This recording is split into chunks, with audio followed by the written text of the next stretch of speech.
Emily, what an interesting story you have to tell. First of all, let me say that you are very fortunate. I'll begin there by the fact that you have Christian parents who care about you and who want to make sure that they have their very, very best for their daughter. And no doubt they are praying that God's will be done in your life, etc.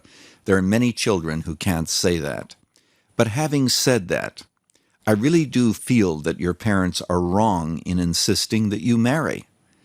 You know, after all, God may have something else for you, and if the right man doesn't come along, what are you to do? To make that the dominant desire on their part for your life, I feel, is really wrong and misleading. Indeed, God may have other things for you. Now, you say that you are 24 years old. There comes a time in your life when you are held accountable to God and not your parents.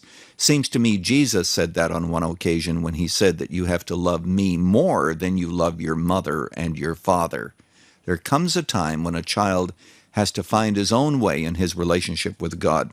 I like to point out that, humanly speaking, we would never have had the Protestant Reformation if Luther had believed that one should always obey his parents, because his parents certainly did not want him to enter the monastery there in Erfurt. They wanted him to be a lawyer. His father was miffed about that for many years. Well, I'm glad that Luther did enter that monastery to seek God. And I'm glad that his life did take the path that it did. So, I really do believe that there is such a thing as respectful disobedience, and your parents are worthy of respect.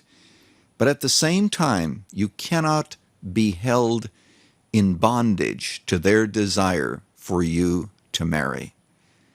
Seek God, be kind, be respectful, but also you're going to have to decide in God's presence what your future is going to be about. I pray that He will give you the grace to work this out so that you can go on with what God has called you to do.